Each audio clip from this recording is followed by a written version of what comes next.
Capítulo 6. Enséñanos a orar. Lo que está en su corazón. La oración comienza en su voluntad, nace en el cielo y es el deseo de Él, no el nuestro. Nace en el corazón de Dios y Él la revela en el nuestro. Él nos da su deseo, lo que llamamos carga, porque carga la gloria del Señor. Jesús dijo: mis ovejas oyen mi voz y me siguen.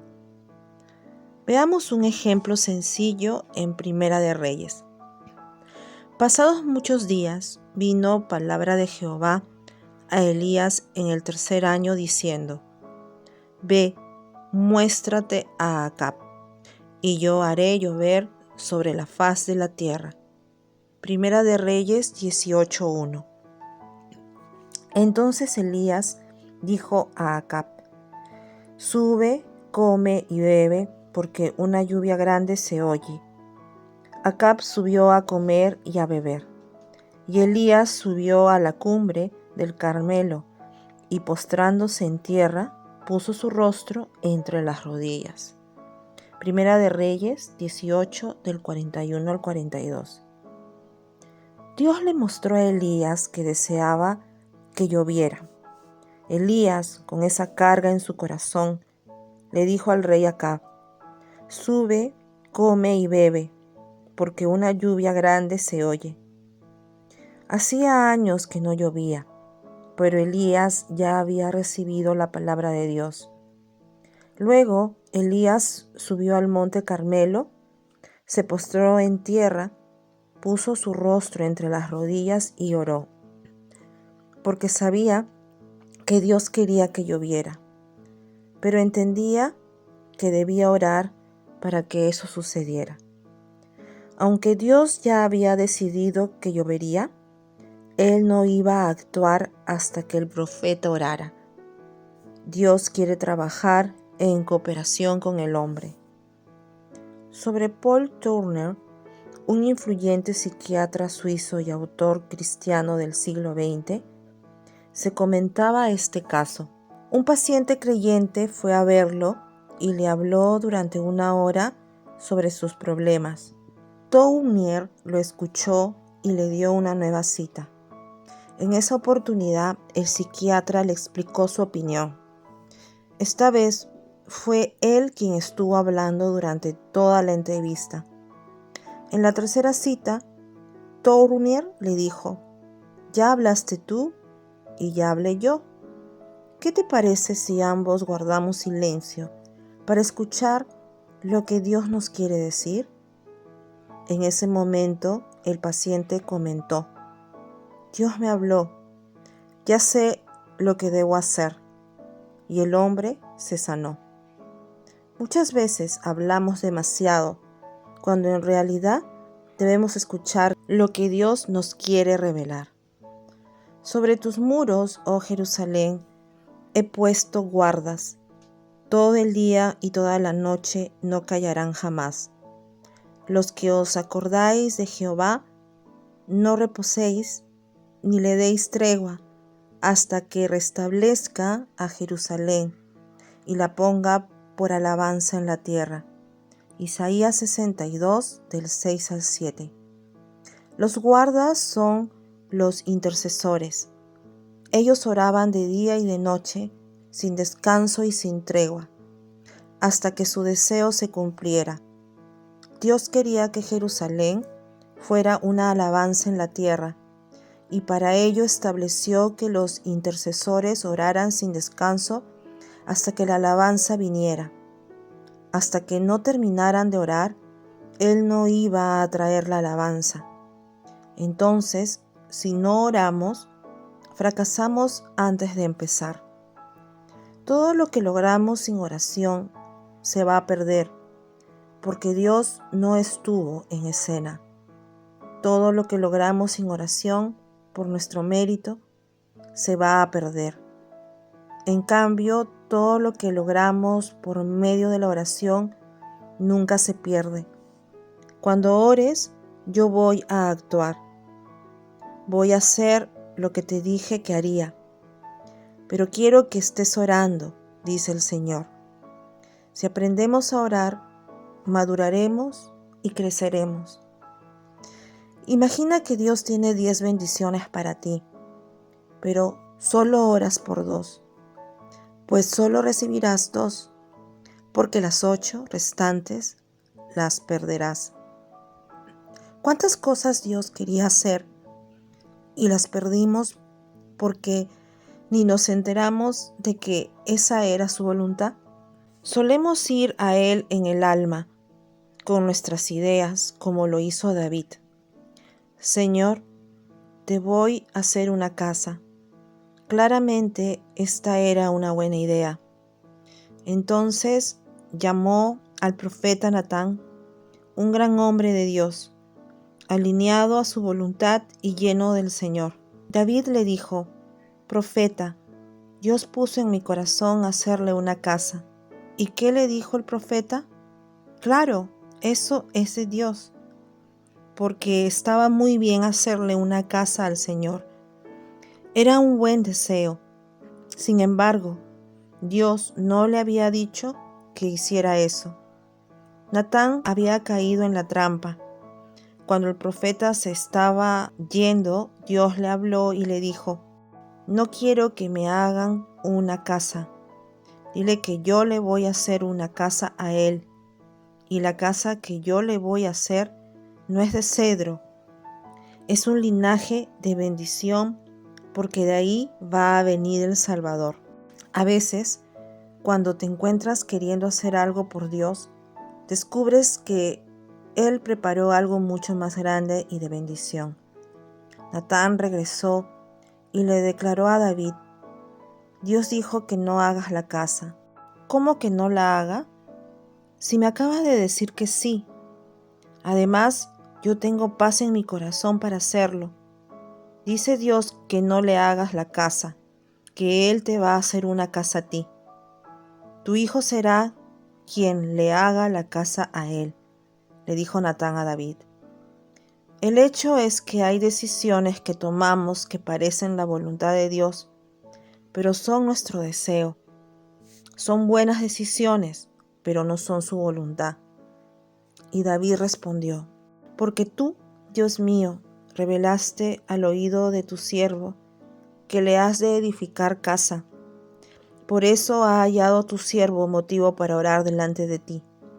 Primera de Crónicas 17:25. David no se enojó y se puso a orar. Muchas veces Dios nos va a truncar buenos deseos que no son su voluntad, para que estemos más atentos a oír su voluntad y no sigamos los deseos de nuestro corazón. Señor, voy a hacer lo que tú me dices, respondió David. Y Dios le anunció: Yo te voy a hacer una casa. Esta es la razón por la que a Jesús le gustaba que lo llamasen Hijo de David. Cristo era la casa de bendición de la que el Señor le estaba hablando. Oremos lo que está en el corazón de Dios. Que toda la gente conozca a Cristo, que todos conozcan a Cristo y sean salvos. Nuestra oración debe dirigirse a las 4 dimensiones, y su base está en Hechos 1:8. Jesús dijo: Me van a ser testigos. Yo les voy a dar el Espíritu Santo, pero no para que se queden en una reunión, no para que se miren entre ustedes y después vayan a comer. Les voy a dar el Espíritu Santo porque ustedes me van a ser testigos en Jerusalén, en Judea, en Samaria y hasta lo último de la tierra. Observa el siguiente gráfico. Como ya hemos visto, pero necesitamos repasar una y otra vez, Jerusalén simboliza nuestra familia. Tenemos que orar por nuestros familiares. Debemos interceder para que cada uno de ellos esté en Cristo, congregándose y creciendo en su cuerpo. Necesitamos asegurarnos de que ningún miembro de nuestra familia se pierda por la eternidad. Como dice la Escritura, toda nuestra casa servirá al Señor. Luego debemos orar por Judea y por Samaria, que representan a nuestros amigos y compañeros, a los vecinos, a los conocidos e incluso a los enemigos. Dios nos ha puesto en nuestro lugar de trabajo y en nuestro barrio, no solo para ganar dinero y construir un hogar, sino además para que oremos por aquellos que están cerca de nosotros. Estas personas también deben recibir a Cristo y formar parte del cuerpo. Dios te va a poner nombres, ideas, frases. Y ora por los desconocidos hasta los confines de la tierra. ¿Quiénes son? No lo sabremos, o sí, pero eso no es lo importante. En el cielo los conoceremos. En una reunión, la pastora Alejandra enseñó: Dios te va a ir ajustando la oración. No vas a orar siempre lo mismo por esa persona. El Señor te dirá: ora por sabiduría. Luego te indicará: haz oraciones breves. Dios irá ajustando, calibrando tu oración. Cuando notes que oras y te aburres, ten presente que estás orando mal. Cuando notes que oras y te cansas, es porque estás orando en el alma. Cuando estás en el espíritu, vives la oración como una aventura emocionante, divertida, misteriosa y gloriosa. Ajusta la oración de acuerdo a lo que el Espíritu Santo te muestre. Observa, por ejemplo, cómo Moisés ajustaba la oración. En un momento Moisés le dijo al Señor: prometiste a Abraham, a Isaac y a Jacob. Esto demuestra cómo Moisés ajustaba sus oraciones, recordando las promesas que Dios había hecho en el pasado. Del mismo modo, Nehemías oraba diciendo: Señor, tú le prometiste a Moisés. Daniel también oraba así cuando mencionaba: Señor, le prometiste a Jeremías. Estos son ejemplos de cómo nuestras oraciones pueden ser ajustadas según las promesas de Dios, para que no caigamos en la rutina, en la oración automática y siempre toquemos la vida. Dios también te dirá cuándo orar en voz alta, cuándo en silencio y cuándo cantar tus oraciones. Por ejemplo, podrías orar en voz alta: Señor, que tu sabiduría toque a mi vecino Juan. Otras veces podrías susurrarlo o incluso cantarlo: Juan, Juan, Cristo te alcanza. El domingo vendrás conmigo. Eso es lo que quiero. No se trata solo de lanzar palabras al aire, sino de tocar la vida del Señor, porque cuando oramos por la gente, los estamos amando con el verdadero amor del Señor. Una persona que ora según la voluntad de Dios es suficiente para lograr grandes cosas. El Señor le dijo a Jeremías: si encuentran a una sola persona que ore, yo libraré a esta ciudad. Jeremías 5:1. Si oras lo que Dios pone en tu corazón, día y noche, hasta ver a la gente en el cuerpo, cada uno de nosotros traerá en promedio a 30 personas cada año para que crezcan con nosotros. Gloria a Dios. Cuando nosotros nos ocupamos de orar conforme al diseño de Dios para que esa gente acepte a Cristo, se congregue y crezca, Él se ocupará de todas nuestras cosas. Un matrimonio que siempre oraba por la gente vio un milagro en su panadería. Un día, unos ladrones entraron con armas a robar en su negocio. Ellos se arrodillaron y oraron: Señor, todas nuestras necesidades están satisfechas en ti. Justo en ese momento sonó la alarma del horno. Los ladrones pensaron que era la alarma de la policía, por lo que salieron huyendo. El matrimonio aseguró que esa alarma no tenía que sonar en ese momento, sino mucho después. No lo dudes, si Dios tiene que hacer sonar una alarma, lo va a hacer. El Señor siempre interviene y nos da conforme a sus riquezas en gloria cuando confiamos en Él y oramos conforme a su voluntad. Orar por nuestras vidas. Cada vez que nos enfermemos, lo primero que tenemos que hacer es darle la orden a la enfermedad para que se vaya, ya sea esta un resfrío o una metástasis. Háblale a la enfermedad con la autoridad que Cristo te dio. No digas, oren por mí para que Dios me sane. En lugar de eso, dale la orden a la enfermedad y dile, presión arterial, te ordeno que te vayas de mi vida en el nombre de Jesús. Por ejemplo, usa la autoridad para hablarle a la tormenta, para hablarle a la montaña. Ten presente que no le estás ordenando a Dios, sino que estás usando el vestido de autoridad que te dio la policía celestial para que te pongas el uniforme de Cristo y le saques a la tarjeta roja a toda enfermedad, tuya o de los demás. Pedro y Juan fueron al templo a la hora de la oración. Ya conocían al paralítico que estaba en la entrada, pero ese día venían con Cristo aumentado. Pedro le dijo, no tengo plata ni oro, pero tengo algo que acabamos de recibir en la hora de la oración de la mañana. En el nombre de Jesús, levántate. Le dieron la orden al paralítico, levántate.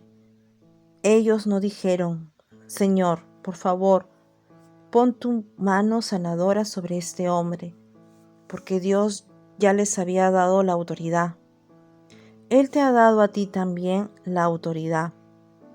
Por eso, da la orden, háblale al problema, a la deuda, a la enfermedad.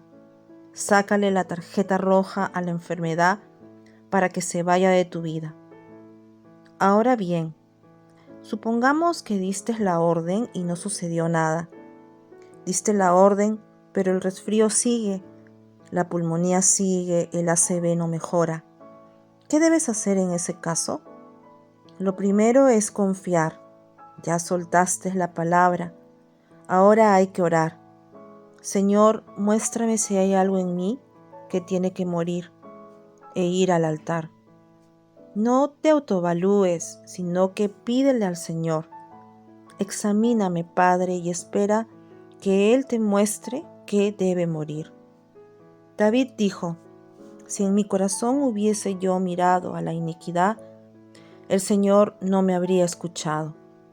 Salmo 66, 18. Si en nuestro corazón hay pecado, nuestras oraciones pueden no ser efectivas. Pídele a Dios que te muestre qué de ti debe morir. Tal vez es el orgullo, el individualismo o algún pecado no confesado que estropea la oración. Watchman Nee decía que muchas veces nos enfermamos por individualismo, por pecados sexuales, por enojos, por ser desagradecidos con las bendiciones de Dios, por amar más el trabajo que a Él. Pablo escribió, haced morir las obras de la carne, y Santiago expresó, confesaos los pecados los unos a los otros, para que seáis sanados. No toda enfermedad es causada por la carne, pero algunas sí. Entonces, como no lo sabemos, tenemos que orar. En resumen, damos la orden. B. Le pedimos al Señor que nos muestre si hay algo en nosotros que debe morir. En la intimidad, el Señor nos lo va a mostrar. C. Y somos perseverantes. Continuamos buscando al Señor. Él nos está enseñando algo en el proceso. Son lecciones que después de la prueba nos llevarán a salir victoriosos. Santiago dice, tened por sumo gozo cuando os halléis en diversas pruebas, porque la prueba produce paciencia. Vamos a salir victoriosos. Andrew Murray, un tremendo hombre de Dios, pasó 2 años sin voz debido a una enfermedad. Durante ese tiempo, escribió un libro sobre la sanidad divina.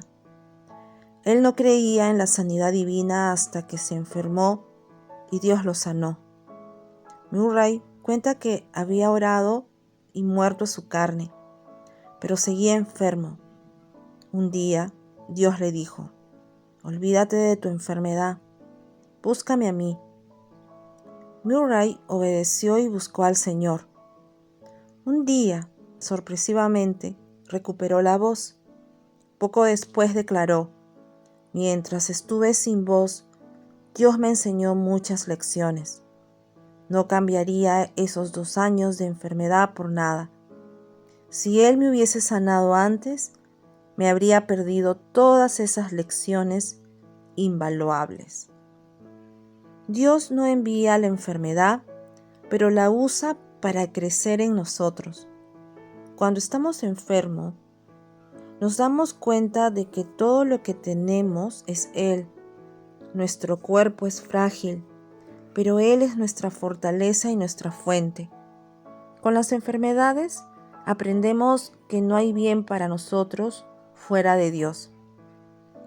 A los 23 años, Watchman Nee tenía tuberculosis. Estaba muy enfermo, pero decidió que no podía llevarse a la tumba todo lo que el Señor le había enseñado. Así que, apoyándose contra el escritorio por el dolor que sentía, escribió El hombre espiritual, un libro de 3 tomos. Había perdido peso, estaba demacrado, no podía ponerse de pie y tenía fuertes mareos, por lo que todos pensaban que iba a morir. Sin embargo, había un grupo de gente orando por él. Un día leyó en la Escritura: andad por fe. Y el Señor le dijo: comienza a declarar que vas a andar por fe. Poco después leyó otro versículo: el justo por fe vivirá. Y Dios le indicó: empieza a vivir por fe. Esas palabras lo impactaron. Aunque se sentía inestable y débil, se levantó por fe. Necesito ayuda, no podía sostenerse en pie, pero le preguntó al Señor: ¿a dónde quieres que vaya? El Señor le indicó que fuera a ver a una hermana y Nee obedeció. Nadie podía creer que estaba de pie. Dios me dijo que ande por fe y aquí estoy, andando por fe, dijo. Al día siguiente, Watchman Nee estaba completamente sano y predicó durante 3 horas. En el momento en que aprendes la lección que Dios quiere enseñarte, su poder se manifiesta. Señor, enséñame tus caminos. Observa el siguiente gráfico. 1. Él me sana. Recibí algo. 2. Él es mi sanador. Recibí a alguien. Cuando estamos enfermos, naturalmente deseamos que Dios nos sane. A veces rompemos las leyes naturales, como salir desabrigados y nos da pulmonía. Luego pensamos: ay, ¿qué me quiere enseñar Dios con esta enfermedad? La respuesta es sencilla: que te abrigues adecuadamente. En cambio, si estás enfermo y Él te sana, recibiste algo de Él. Si ya diste la orden y moriste a lo que debías morir, pero sigues enfermo, sabes que el Señor te está tratando. Olvídate de la enfermedad y confía en que Él va a poner su mano y te va a enseñar algo en el proceso. ¿Qué te enseñará? Que Él es tu sanador. Entonces habrás recibido a alguien. No tienes sanidad, pero tienes al sanador. Allí mismo podrás decirle: te doy gracias porque tengo al sanador. Él está conmigo. Él es mi sanidad. Él es mi salud. La autora Joni Eareckson Tada está cuadripléjica. Ella no tiene sanidad física, pero tiene al sanador, y gracias a eso ha bendecido a millones de personas, porque Cristo ha crecido en ella. Veamos un ejemplo de cómo oraba David por sí mismo. La oración de David por sí mismo. Salmos 27:12. Enséñame tu camino, la guía. Salmo 119:12. Enséñame tus estatutos, la carga. Salmo 119:33. Enséñame el camino de tus estatutos, la guía de la carga. David oraba: enséñame tu camino. ¿Qué significa esto? El camino habla de la guía. Pídele al Señor que te muestre cómo funciona su guía. Señor, ¿me enseñas cómo es que tú me guías? Te comparto una anécdota personal. Le pregunté a una mujer de Dios, con 70 años de oración, cómo la guiaba el Señor. Ella me dijo que cuando tiene que hacer compras, tiene 2 supermercados a los que puede ir. Ella le pide al Señor que la guíe. Si el semáforo de la calle que debe cruzar para ir a uno de los supermercados está en rojo, se va al otro. Y siempre encuentra un buen descuento. Esto es algo que ella aprendió en su caminar con Dios. En otra ocasión, vi un libro en su casa que había estado buscando durante años. Le pregunté si me lo vendía y ella me lo regaló. Dios me mostró cómo me guía a través de estas pequeñas cosas. ¡Qué lindo es el Señor! David también oraba: Señor, enséñame tus estatutos. El estatuto es la carga, la palabra. Pregúntale a Dios: Señor, ¿cómo funciona esta carga? ¿Cómo es tu voz? ¿Fuerte o suave? ¿Y si me equivoco? Enséñame, Señor. Es importante que le hagas preguntas a Dios, pero no del tipo: ¿por qué muchos niños no tienen para comer? Sino preguntas sobre Él. Dios quiere que le preguntes específicamente sobre la oración. Pregúntale a Dios: ¿cómo funciona la guía y la carga, Señor? Señor, ¿cómo es orar por los desconocidos? Señor, ¿me puedes enseñar cómo orar por mi familia? O Señor, ¿vas a ajustar mi oración por esta persona? No le preguntes cosas triviales. En cambio, dile: Señor, yo quiero verte, quiero conocerte, quiero experimentarte. Muéstrame qué quieres que te pregunte. Así, Cristo comienza a aumentar en ti. Y cuando Cristo aumenta, las cosas que te preocupaban no necesariamente cambian, pero Cristo habrá crecido, y mayor es el que está en ti que lo que está afuera. Gloria a Dios. Tu única riqueza es que Cristo se forme en ti. Entonces, no ores diciendo: Señor, ¿cómo hago para ganar más dinero? O ¿cómo hago para viajar? Deja eso de lado, pues tu Padre Celestial ya sabe lo que deseas, y ora como David: Señor, quiero contemplar tu hermosura para inquirir, para investigarte, pero no desde el intelecto, sino desde la experiencia. A lo largo de toda tu vida, pídele a Dios: Padre, no sé orar, enséñame a orar. Los discípulos tardaron 2 años en entender la importancia de la oración. Ellos vieron a Cristo orar en la madrugada, en la noche, y se dieron cuenta de que todo lo que Él hizo, lo hizo por la oración. Después de 2 años, finalmente entendieron, y entonces se acercaron a Jesús y le dijeron: Señor, enséñanos a orar. Jesús había estado orando para que ellos pidieran que les enseñara a orar. Y el Señor les respondió: van a orar así: tu reino, tu nombre, tu voluntad. Y después Dios les dará el pan y los perdonará. Y cuando vayan a dormir dirán: tuyo es el reino, el poder y la gloria. Amén. Ora que el Señor se forje en ti. Pregúntale: Señor, ¿en qué momentos te forjaste en mi vida? Enséñame, ¿cómo es? No quiero solo escuchar un lindo mensaje. Quiero ser un hijo maduro. Quiero tener el espíritu de oración.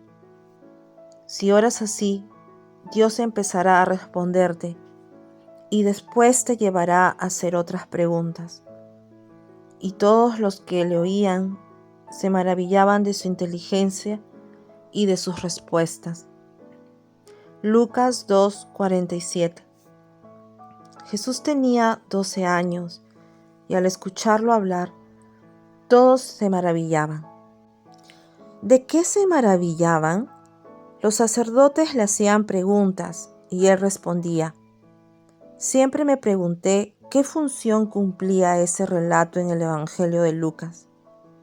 En los negocios de mi Padre me es necesario estar, declaró Jesús, y Dios me enseñó que ese versículo está ahí para mostrarnos que si no entendemos sus cosas y le hacemos preguntas, nos vamos a maravillar de las respuestas, de las experiencias, del conocimiento y del aumento del Señor. No ores por muchas cosas, ora por una o dos, y cuando recibas la respuesta, porque Él te la va a dar rápido, ora esa respuesta. Cuando aprendí que hay que orar por el aumento de Cristo, le dije: gracias, Señor, porque me has dado esta respuesta. Y cuando vi que todos los hermanos que llevan 60 o 70 años orando expresan: Señor, quiero conocerte más, yo también hice esa oración.